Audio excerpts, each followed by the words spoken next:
사도신경으로 우리의 신앙을 고백하겠습니다. 나는 전능하신 아버지 하나님 천지의 창조주를 믿습니다. 나는 그의 유일하신 아들 우리 주 예수 그리스도를 믿습니다.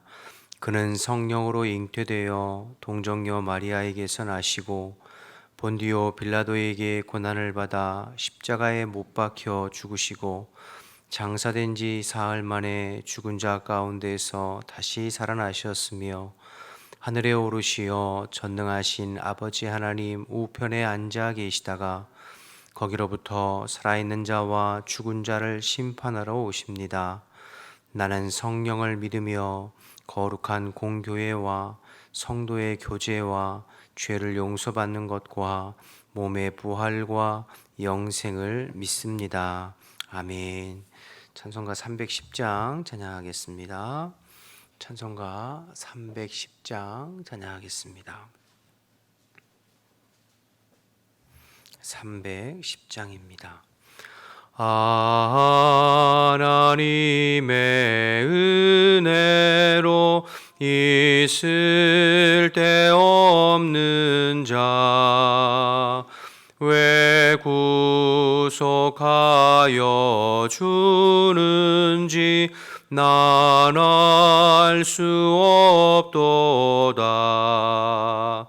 내가 믿고 또 의지함은 내 모든 형편 아시는 주님 늘 보호해 주실 것을 나는 확실히 아네.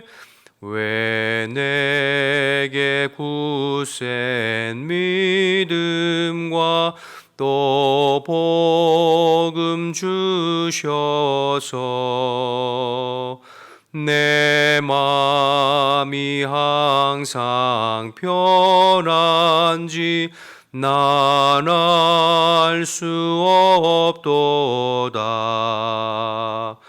내가 믿고 또 의지함은 내 모든 형편 아시는 주님 늘 보호해 주실 것을 나는 확실히 아네. 왜 내게 성령 주셔서 내 마음 감동해 주 예수 믿게 하는지 난 알 수 없도다. 내가 믿고 또 의지함은 내 모든 형편 아시는 주님 늘 보호해 주실 것을 나는 확실히 아네. 주 언제 강림하실지 혹 밤에 혹 낮에 또 주님 만날 그곳도 난 알 수 없도다. 내가 믿고 또 의지함은 내 모든 형편 아시는 주님 늘 보호해 주실 것을 나는 확실히 아네. 아멘. 함께 기도하겠습니다. 오늘도 나라 민족을 위해서 먼저 중보하겠습니다.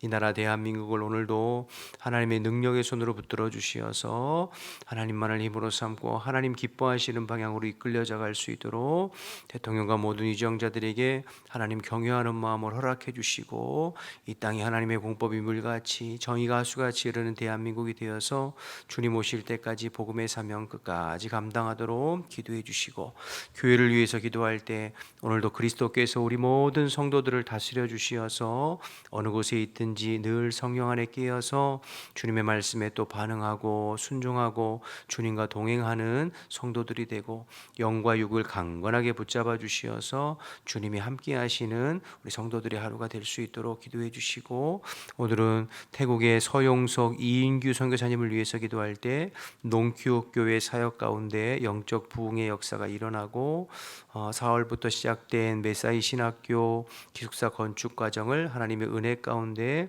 이끌어 주시고 부족한 재정을 채워 주시도록, 성경 연구소 신학교 사역을 감당하는 동역자들과 함께 연합을 이루고 또 미얀마와 태국에서 들어온 유스 신학생들이 잘 적응할 수 있도록 기도 제목 주셨습니다. 나라와 민족을 위해서, 교회를 위해서, 태국의 서영석 이인규 선교사님을 위해서 우리 주님의 이름 한번 부르고 기도하겠습니다. 주여, 하나님 아버지 은혜와 사랑을 감사합니다. 오늘도 저희들을 일깨워 주시고 마음을 같이하여 기도하게 하심을 감사합니다. 오늘도 저희들은 신실하신 주님 의지하며 이 나라의 민족을 주님 손에 올려드립니다. 하나님의 능력의 손으로 붙들어 주시어서 오늘도 하나님의 은혜의 장중 안에 이 땅이 이끌려져 갈 수 있도록 주님 인도하여 주옵소서. 이 백성이 하나님 날로 관영해져가는 죄악들을 주님 용서해 주시고 하나님만을 경외하고 하나님만을 힘으로 삼고 하나님 기뻐하시는 나라와 민족으로 세워져서 열방의 수치를 당하는 법이 없이 복음의 사명, 선교의 사명 끝까지 감당하도록 주님 인도하여 주옵소서. 아버지, 세우신 대통령과 모든 위정자들을 주님께서 불쌍히 여겨주시고 하나님 경외하고 두려워하는 마음 허락해 주시어 이 땅이 하나님의 공법이 물같이 정의가 하수같이 흐르는 대한민국 될 수 있도록 인도하옵소서. 이 일을 위해서 우리 한국교회와 우리 믿는 자들이 늘 깨어있게 하시고 또 나라와 민족을 위해서 중보하고 기도하는 영적인 파수꾼의 사명을 감당할 수 있도록 도와주옵소서. 아버지, 우리 교회를 위해서 기도합니다. 오늘도 그리스도께서 우리를 다스려 주옵소서. 그리스도 한 분만이 우리의 주인 되시고 아버지, 우리가 포도나무 가지처럼 언제나 주님께 매어서 주의 말씀에 반응하고 순종하고 아버지 주님께 붙들려가는 주의 백성들이 다 될 수 있도록 인도하여 주옵소서. 육의 소욕이 아니라 영의 소욕을 쫓아가는 신령한 자가 되게 하시고 흩어져 있는 성도들을 오늘도 주님께서 지켜주시어서 영육 간에 건강한 복된 한 날이 될 수 있도록 하나님 역사하여 주옵소서. 태국의 소영석 이인규 선교사님을 위해서 기도합니다. 농교육교회 가운데 사역의 영적인 기름 부으심과 부흥의 역사가 일어날 수 있도록 하나님 역사해 주시고 메사이 신학교 기숙사 건축 과정을 주님께서 선하게 인도해 주시고 필요 부족한 재정을 주님께서 채워 주옵소서. 성경 연구소와 신학교 사역을 감당하는 동역자들과 연합하여 아버지 일을 잘 감당할 수 있게 도와주시고 특별히 미얀마와 태국에서 새롭게 들어온 유수 신학생들이 잘 적응하고 아버지 말씀으로 준비되어져서 주의 종들로 준비되어지고 쓰임받도록 하나님 역사하여 주옵소서. 아버지, 저희들은 간절히 주님 의지하며 기도하고 중보하여 싸우니 주님께서 하나님의 때에 맞게 응답하시고 역사하시고 도와주시옵소서.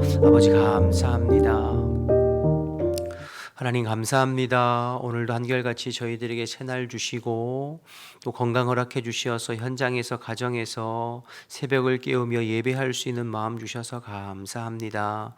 이 모든 것이 하나님의 은혜임을 고백하오니 오늘도 하루 종일 주님의 은혜 안에 살게 하시고 주의 성령의 도우심 가운데 거하는 주의 백성들이 될 수 있도록 도와주옵소서. 아버지, 우리는 스스로는 아무것도 할 수 없는 포도나무 가지임을 고백합니다. 오늘도 그러기에 주님의 품을 더 파고들고 주님의 은혜를 간구하고 또 주의 말씀을 사모합니다.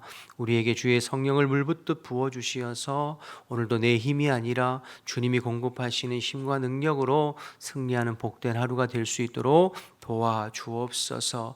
흩어져 있는 성도들도 주님 손에 의탁하오니 하나님 특별히 연약한 지체들을 불쌍히 여겨주시고 하나님께서 치료해 주시고 또 새 힘 주시어서 오늘도 육체는 힘들고 어렵지만 영은 새롭게 주님을 바라볼 수 있는 주의 백성들이 될 수 있도록 도와주옵소서. 새벽에 말씀 나눌 때에 성령님께서 함께 하실 줄 믿고 예수님의 이름으로 기도드립니다. 아멘. 로마서 11장 13절에서 24절 말씀 보겠습니다.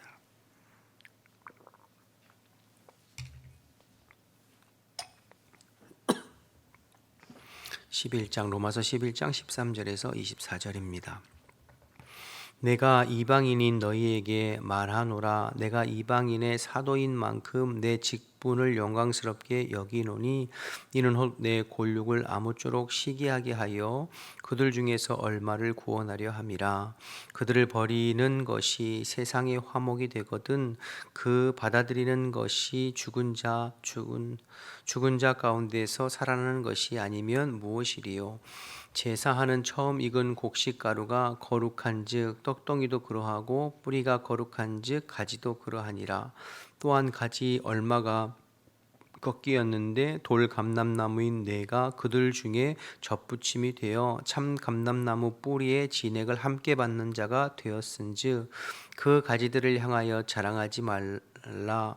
자랑할지라도 내가 뿌리를 보존하는 것이 아니요 뿌리가 너를 보존하는 것이니라.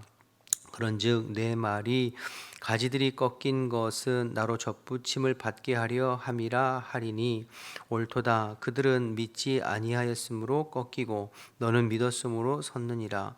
높은 마음을 품지 말고 도리어 두려워하라. 하나님이 원 가지들도 아끼지 아니하였은즉 너도 아끼지 아니하시리라.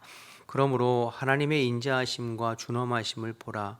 넘어지는 자들에게는 준엄하심이 있으니 너희가 만일 하나님의 인자하심에 머물러 있으면 그 인자가 너희에게 있으리라. 그렇지 않으면 너도 찍히는 바 되리라.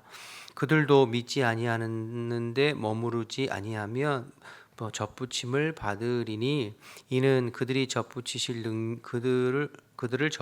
능력이 하나님께 있음이라. 내가 원 돌 감람나무에서 찍힘을 받고 본성을 거슬려 좋은 감람나무에 접붙임을 받았으니 원 가지인 이 사람들이야 얼마나 더 자기 감람나무에 접붙이심을 받으랴. 아멘. 오늘 이제 로마서 11장 중간 부분인데요. 접붙임을 받고 접붙임을 하고 이런 내용들이 이제 쭉 기록되어 있죠. 로마서 9장에서 11장까지는 유대인의 구원에 관하여서 기록된 부분이다고 말씀드렸습니다. 혹자들은 그래서 9장은 유대인의 과거, 10장은 유대인의 현재, 11장은 유대인의 미래 이렇게 구분하기도 합니다. 근데 제가 처음에 이제 9장을 말씀드릴 때 1장에서 8장까지는 오직 믿음으로 말미암는 구원, 개인의 구원에 관한 설명을 드렸다고 말씀드렸죠. 그래서 1장에서 4장은 칭의, 그리고 5장에서 8장은 그렇게 믿음으로 구원받은 사람이 그리스도로 말미암는 삶, 개인의 구원과 성화, 칭의와 성화에 대해서 바울이 기록했다면 9장에서 11장까지는 이 구원을 민족적인 차원에서 기록하고 있는 것이죠. 유대인에게서 이방인에게로 그리고 다시 유대인에게로 이렇게 하나님의 구원의 역사를 기록하고 있고 이 모든 것을 섭리하시고 주관하시는 것이 하나님이시다. 이 부분을 이렇게 기록하고 있어요. 그런데 바울이 이제 교리를 이야기하면서 왜 유대인의 구원에 관하여서 지금 로마 교회 성도들에게 설명하고 있는가? 그 내용은 이제 배경을 로마 교회 안에 있는 유대인과 이방인, 사실은 로마 교회뿐만 아니라 초대교회 안에 있었던 유대인과 이방인 사이의 어떤 갈등 또 인식 이런 것들이 이제 배경이 되는 것입니다. 여러분 로마 교회는 제가 처음 말씀드렸습니다만 바울이 개척한 교회가 아니에요. 다른 데살로니가 교회나 또 고린도 교회 이런 교회들처럼 바울이 직접 개척한 교회가 아니라 어떤 의미에서 이제 자생적으로 생겨난 교회가 로마 교회다 이렇게 보는 거죠. 즉 외부에서 어떤 선교사들이나 전도자들이 들어가서 교회를 개척한 것이 아니라 로마 안에서 교회가 스스로 생겨난 것을 자생적이다 이렇게 보는 거죠. 이제 지난번에 예전에도 한번 설명드린 것 같은데요. 우리 우리 이제 성결 교단이 자생적 교단이다 이렇게 표현하거든요. 왜냐하면 감리교나 장로교는 아펜젤러 언더우드 같은 이제 미국의 선교사님들이 인천으로 들어와서 그들이 전도하고 교회를 세워서 교단이 되었잖아요. 감리교, 장로교. 그런데 우리 성결교단의 김상준, 정빈이라고 하는 이 두 사람이 일본으로 유학을 가요. 일본에 유학을 갔다가 거기서 복음을 접해요. 유학을 마치고 한국 땅에 들어와서 전도를 하게 돼서 복음 전도관이라는 것이 생기고 그게 이제 성결교단이 된 거죠. 그러니까 외국의 선교사님들이 들어와서가 아니라 이제 안에서 자체적으로 생겨났다. 그래서 자생적 교단이라고 표현하고 있거든요. 왜 이 설명을 드리냐면 로마 교회도 그렇게 생겨났어요. 무슨 말이냐면 여러분 사도행전 2장에 보면 우리가 성령 강림 사건이 있잖아요. 그때 이제 120문도가 성령 충만해서 나아가서 베드로가 복음 전할 때 3,000명, 5,000명씩 전도되어지고 회심하는 역사가 있었죠. 그때 120문도들이 막 방언으로 기도하고 할 때에 각 나라에 흩어져 있던 디아스포라 유대인들이 절기를 지키기, 그때 오순절이었잖아요. 절기 지키기 위해서 예루살렘 왔다가 자기 나라 말로 그들이 말하는 것을 들었잖아요. 그러니까 로마에 있는 디아스포라 유대인들 중에 헬라파 유대인이죠. 절기를 지키기 위해서 예루살렘으로 갔다가 그 성령 감림 사건 때에 복음 전하는 사람들에 의해서 뭐 베드로가 되었든지 뭐 다른 제자들이 되었든지 그들에 의해서 복음을 듣게 되고 회심하게 된 거죠. 그리고 이제 그들이 다시 돌아와서 이제 그 기록이 로마서 사도행전 2장 10절에 나오거든요. 그래서 로마에 있는 디아스포라 유대인들이 예루살렘에 방문했다가 예수님을 만나고 은혜를 받고 이제 다시 절기를 마치고 로마에 돌아온 거죠. 그리고 그 로마에 돌아온 유대인들이 복음을 전해서 교회가 생기게 되는데 그것이 이제 로마 교회가 되어지는 거예요. 그러면 우리가 생각해 볼 때 예루살렘에서 그렇게 은혜 받고 예수님을 만나고 복음을 접하고 돌아온 로마의 그 디아스포라 유대인, 헬라파 유대인들이 어떻게 복음을 전하고 교회가 어떻게 생겨났는가 생각해 보면 그들이 처음에 회당에 들어가서 복음을 전했을 거예요. 왜냐하면 회당은 유대인과 이방인 중에서 유대교로 개종한 이방인들이 모여서 여호와 신앙과 구약 성경을 가지고 있잖아요. 그래서 이제 먼저 본인들도 이제 회당에 속해 있었고 또 예루살렘으로 절기를 지키기 위해서 방문했다 복귀한 것이니까 회당에서 복음을 전했을 거예요. 마치 우리가 사도행전에 사도 바울이 1차, 2차, 3차 복음 전도 여행을 살펴보면 바울도 항상 이방인 지역의 도시에 들어가면 회당을 찾아 들어갔잖아요. 그래서 복음을 전했어요. 그러면 그 회당의 반응이 항상 두 가지였어요. 첫째는 바울이 전한 복음을 믿음으로 받아들여서 그리스도인이 되고 또 반대로는 그 복음 전하는 바울을 핍박하는 유대인들이 있었죠. 그러면 바울은 항상 복음에 반응한 그 일부 유대인들을 데리고 회당을 빠져나와서 또 그 지역에 이제 노방에서 전도를 하면서 개종한 이방인들과 함께 모여서 교회가 형성되죠. 그런 게 이제 고린도 교회나 데살로니가 교회나 다 그렇게 형성되었잖아요. 로마에 들어간 그 디아스포라 유대인들이 예루살렘에서 은혜 받고 들어갔을 때도 교회가 형성될 때 같은 과정이었을 거예요. 그렇게 해서 회당에서 빠져나온 유대인들과 그리고 상당수 많은 로마 시내에 있는 복음을 듣고 회심한 그 이방인들 중심으로 교회가 형성됐죠. 그러면 로마 교회는 유대인 중심의 교회일까요? 이방인 중심의 교회일까요? 이방인 중심의 교회입니다. 이방인 메인. 그런데 항상 로마도 그렇지만 초대교회에 이 유대인들 간에 갈등이 생겼어요. 왜냐하면 여러분 그 말씀드린 대로 회당에서 유대인들에게 복음을 전해서 거기서 이제 갈라져 나와서 기독교 교회가 형성되잖아요. 그러면 항상 정통 유대인들이 기독교인들을 핍박하고 싫어하죠. 그래서 바울이 항상 복음 전할 때에도 그 회당에 자기를 반대하는 유대인들이 바울을 그렇게 죽이려고 하고 핍박하고 힘들어했잖아요. 그러니까 항상 도시 안에는 유대인들 사이에 정통 유대교 유대인들과 그리고 거기서 개종한 기독교 유대인들 간의 갈등이 항상 정통 유대인들이 기독교 유대인들을 핍박했었죠. 그런데 이 일이 로마에서는 조금 더 심각했던 것 같아요. 그래서 글라우디오 황제 때에는 이 유대인들 간의 갈등이 심해서 로마 시내에서 유대인들을 아예 밖으로 내쫓는 그런 칙령을 시행하거든요. 그때 이제 로마에서 쫓겨나서 고린도에 와 있던 사람들이 이제 아굴라와 브리스길라 부부, 그래서 이제 고린도에서 바울을 만나는 그런 일들도 있잖아요. 어쨌든 이렇게 유대인과 이방인, 유대교 안에서도 유대인과 유대교 유대인과 그리고 기독교 유대인과의 갈등이 있었고, 또 초대교회 안에서는 항상 이방인과 유대인 문제가 항상 문제가 됐었어요. 여러분, 그 사도행전 6장에 가보면 예루살렘 교회 한참 부흥하고 성장할 때에 헬라파 유대인들이 히브리파 유대인들에 비해서 구제의 제외됨으로 인해서 문제가 있었잖아요. 예루살렘 교회는 유대인 중심의 교회입니까? 이방인 중심입니까? 유대인, 정통 유대인 중심의 교회예요. 헬라파 유대인이라는 것은 이제 히브리 땅에서 태어난 것이 아니라 외국에서 태어난, 국적과 삶이 외국인인데 유대인인 사람이고, 정통 히브리파 유대인은 이스라엘 본토 사람을 이야기하거든요. 그러니까 항상 예루살렘은 정통 히브리파 중심의 유대인이니까 그곳에서는 정통 유대인 그리스도인들이 교회이지만 갑이죠. 그러니까 헬라파 유대인들을 구제해서 제외시키는 이런 일들이 있었잖아요.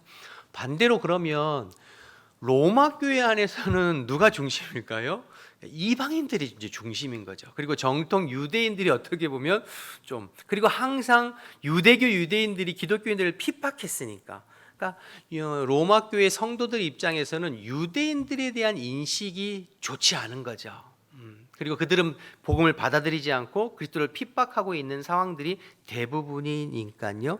이런 상황에서 지금 바울이 로마 교회 성도들에게 편지를 쓰고 있는 거예요. 그래서 9장에서 10장을 유대인의 구원에 관해서 이야기하고 있긴 하지만, 사실은 이제 유대인과 이방인의 그 구원에 관한 문제를 유대인을 변호하는 입장에서 바울이 로마 교회의 성도들에게 쓰고 있다, 이렇게 보면 또 좋아요. 만약에 바울이 예루살렘 교회 성도들을 향하여서 이 부분을, 유대인과 이방인에 관한 부분을 쓴다면 이방인을 변호하는 입장에서 글을 써내려갔겠죠, 논리를. 그러나 지금 이제 로마 교회 성도들을 향하여 쓰고 있으니까 이방인과 유대인의 구원의 관계를 이야기하면서 유대인을 변호하는 쪽에서 지금 글을 쓰고 있는 거예요.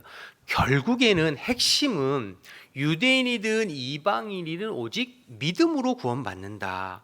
혈통이 중요한 것도 아니고 행위가 중요한 것도 아니고, 우리를 위해서 십자가에 돌아가신 예수 그리스도를 믿음으로 말미암아 구원받는다. 이것이 이제 핵심이고, 이 구원을 이루어 가시는 주체는 하나님이시고 하나님의 주권과 섭리 안에 이루어 가져가는 것이다. 이렇게 이제 이야기하고 있는 것이죠. 그러면서 이제 우리가 살펴봤습니다. 9장에는 하나님의 선민이요, 율법도 받고 할례도 있고 하나님의 택한 백성이라고 하는 특권을 누리고 있는 유대인이지만, 정작 하나님의 의는 그리스도 예수 그리스도의 십자가를 믿지 아니하고 받아들이지 아니하고 있는 안타까운 유대인들의 현실에 대해서 말하고 있고, 10장에 와서는 유대인들이, 그래서 유대인의 구원이 이방인에게 넘어간 것처럼 보이게 된 원인이, 유대인들이 하나님의 의, 예수 그리스도의 십자가로 말미암은 하나님의 의를 믿고 받아들이는 것이 아니라 자기의, 율법의 열심으로나 행위로 구원받으려고 하는 자기의에 빠져서 복음을 받아들이지 않고 거부하고 있기 때문에 복음이 유대인에게서 이방인에게로 넘어간 것처럼 보이는 것이다. 이렇게 이제 바울이 설명하고 있는 것이죠.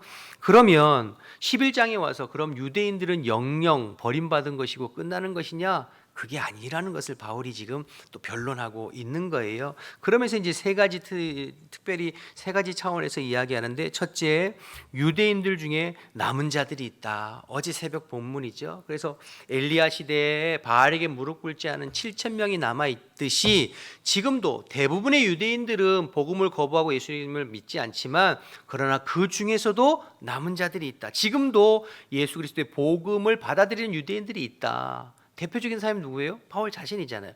자기도 그랬었는데 돌이켜. 그러니까 남은 자들이 있다. 두 번째, 유대인들의 이 실수를 통해, 완악함을 통하여서 오히려 이방인의 수많은 영혼들이 주님께로 돌아오는 그러한 역할을 할 수 있도록 하나님께서 그들의 완악함을 내어버려 두신다. 그러나 마지막 종궁의 그럼 유대인들은 끝난 것이냐? 아니, 하나님께서 때가 되면 그들도 회개하고 돌이키는 날이 올 것이다. 이렇게 이제 내일 뒷부분에, 마지막 부분에 논리를 이끌어 가고 있는 것이에요. 그러니까 오늘 이제 참 감람나무와 돌 감람나무 이야기를 꺼내고 있는데요. 참 감람나무인 유대인들이 믿지 않음으로 꺾였고, 돌 감람나무인 이방인들이 접붙임을 받았는데, 그렇다고 해서 너희들이 접붙임을 받았다고 해서 지금 유대인들이 제대로 믿고 있지 아니하고 또 완악한 마음을 하나님께서 내버려 두고 있지만, 그렇다고 해서 유대인들 역으로 유대인들이 이방인들 무시하듯이 이방인이 유대인을 그렇게 무시하고 교만 떨어서는 안 된다. 이렇게 논리를 이제 오늘 펴가고 있는 것이죠. 그래서 오늘 11장 이제 후반부에는 이스라엘의 회복에 대해서 내일 새벽까지 나올 텐데, 먼저 오늘 13절에서 24절까지는 유대인과 이방인의 관계를 참 감람나무였지만 꺾임을 당한 유대인과 돌 감람나무였지만 접붙임을 받은 이방인들의 모습을 통하여서 설명하고 있는 것이죠.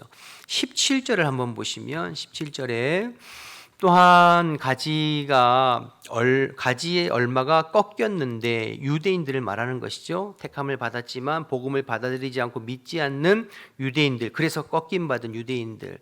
돌 감람나무인 내가, 이방인들이죠. 특별히 로마 교회 성도들, 이방인 중심인 그들 중에 접붙임이 되어 참 감람나무 뿌리의 진액을 함께 받은 자가 되었은즉, 18절, 그 가지를 향하여 자랑하지 말라. 자랑할지라도 내가 뿌리를 보존하는 것이 아니요 뿌리가 너를 보존하는 것이니라. 그러니까 접붙임을 받은 돌 감람나무 이반 형제들이여, 자랑하지 말고 교만하지 말아라. 이렇게 말하는 거죠. 20절 보시면, 옳도다. 그들은 믿지 아니함으로 꺾이고, 유대인들이죠. 너는 믿음으로 섰느니라. 이방인들이죠. 높은 마음을 두지 말고 도리어 두려워하라. 하나님이 원 가지들도 아끼지 아니하였은즉 너도 아끼지 아니하시리라. 계속해서 로마 교회의 형제들에게 마음이 교만해지거나 높아지지 말고, 참난 감람나무인 유대인들도 그렇게 교만해서 꺾였잖아요. 자기의 의를 내세우면서 하나님께서 그리스도를 통해서 보여주신 은혜에 겸손하지 못하고 자기 의로 교만해서 꺾였잖아요. 반대로 이방인인 너희들도 교만하면 언제든지 꺾일 수 있다. 이렇게 이야기하고 있는 것이죠. 그러니까 언제나 이 하나님의 은혜에 감사하고 감격하고 겸손하게 살 것을 이야기하고 있는 것입니다. 24절을 보시면, 내가 원 돌 감람나무에서 찍힘을 받고 본성을 거슬려 좋은 감람나무에 붙임을 받았으니 원가지인 이 사람들이야. 유대인들 말하는 거죠. 얼마나 더 자기 감람나무에 접붙임을, 지금 교만하고 있지만 또 구원에서 제외된 것 같지만 그렇지 않다. 얼마든지 유대인들도 믿고 돌아오고 회개하면 구원을 받는다라는 것들을 이야기하면서, 또 뒤에 이제 내일 새벽에 하나님의 역사와 또 섭리 가운데 그들이 회개하고 돌이키는 날이 올 것이다. 이방인의 수가 차면, 그런 이야기를 이야기하고 있는 것이죠.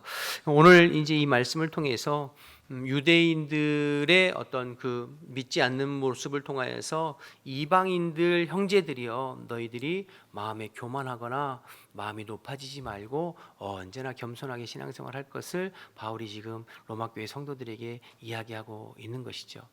그러니까 여러분, 예수님 시대에 유대인들이 이방인들 무시하고 지옥의 불쏘시개라고 생각하고 저들은 구원 밖에 있다고 교만 떨고 했던 것과 역으로, 지금 하나님의 전적인 은혜로 구원받은 이방인인데 오히려 유대인들이 무지하고 유대인들이 완악함에 대해서 비난하고 또 그렇게 이야기하고 교만 떨고 있는 이방인들, 사실은 같은 거잖아요. 그렇죠? 그러니까 오늘 말씀을 통하여서 우리가 기억해야 할 것은 신앙생활을 하면서 우리가 늘 하나님 앞에 교만할 수 없다는 거예요. 언제나 겸손하게.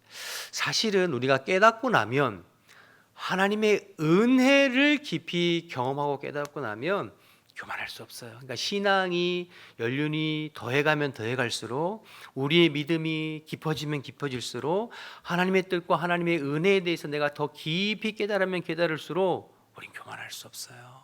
왜냐하면 이 모든 것이 하나님의 은혜였다는 것을 내가 더 깊이 알기 때문이죠.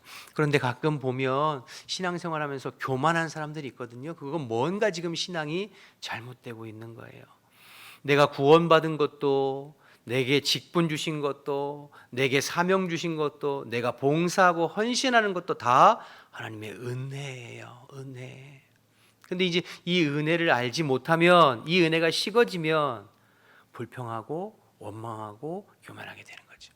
우리 지난달에 민수기 볼 때 홍해를 육지같이 건너는 은혜를 입어 전적인 10가지 재앙을 통하여서 전적인 하나님의 은혜로 구원받았어요. 이스라엘 백성들은 한 게 1도 없어요.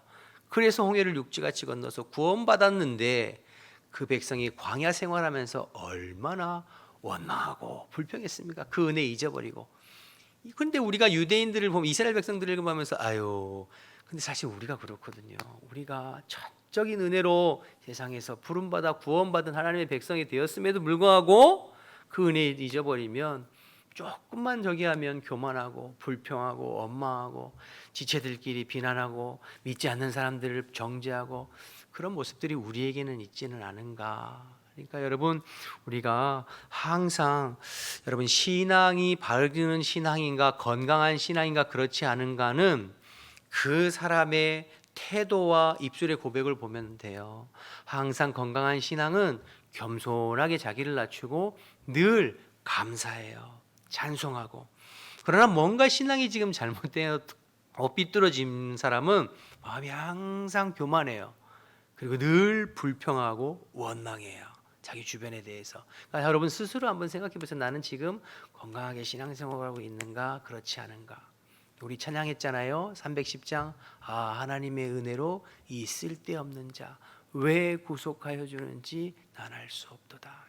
전적인 하나님의 은혜입니다. 오늘 하루를 살아갈 때에도 우리도 사실은 접붙임을 받은 이방인 중에 이방인이잖아요. 그러니까 하나님의 그 은혜를 기억하고 겸손하게 주님 앞에 감사하면서 하루를 승리하는 저와 여러분 되시기를 주님의 이름으로 축복합니다. 기도하겠습니다. 주기도문 하시겠습니다. 하늘에 계신 우리 아버지, 아버지 이름을 거룩하게 하시며 아버지의 나라가 오게 하시며 아버지의 뜻이 하늘에서와 같이 땅에서도 이루어지게 하소서. 오늘 우리에게 일용할 양식을 주시고 우리가 우리에게 잘못한 사람을 용서하여 준 것 같이 우리 죄를 용서하여 주시고 우리를 시험에 빠지지 않게 하시고 악에서 구하소서. 나라와 권능과 영광이 영원히 아버지의 것입니다. 아멘. 우리 말씀 생각하면서 기도하시다가 자유롭게 돌아갑니다. 주님의 이름 한번 부르고 기도하겠습니다. 주여. 하나님 아버지 감사합니다. 오늘도 하나님의 은혜로 저희들을 일깨워 주시고 또 주님 앞에 나와서 예배하게 하시고 또 말씀 붙잡고 기도하게 하시니 감사합니다. 아버지, 이 모든 것이 주님의 은혜입니다. 우리가 살아 호흡하고 숨쉬는 것도 주님의 은혜요. 우리가 하나님 그리스도 안에서 구원받아 새 생명 누리는 것도 은혜요. 주님 앞에 직분받고 사명받아 주의 나라와 복음을 위해서 헌신하는 것도 은혜요. 우리의 삶의 모든 것이 하나님의 은혜임을 고백합니다. 아버지, 우리의 마음이 교만해지거나 높아지지 않게 하시고 언제나 주님의 십자가 앞에 나 자신을 낮추고 아버지, 내 삶을 주님께서 인도해 가시는 주님의 그 은혜에 감사하고 감격하고 찬송하고 찬양하는 저희들의 하루하루의 삶이 될 수 있도록 도와주옵소서. 오늘도 그 은혜 안에 감사하며 살아갈 수 있게 하시고 불평하고 원망하고 비난하고 비판하는 입술은 사라지게 하시고 언제나 주님을 찬양하고 주님 앞에 감사하며 주님과 동행하는 하루의 삶이 될 수 있도록 하나님 역사하여 주옵소서. 이 시간 기도할 때 성령께서 우리의 기도를 인도하여 주시옵소서. 감사합니다.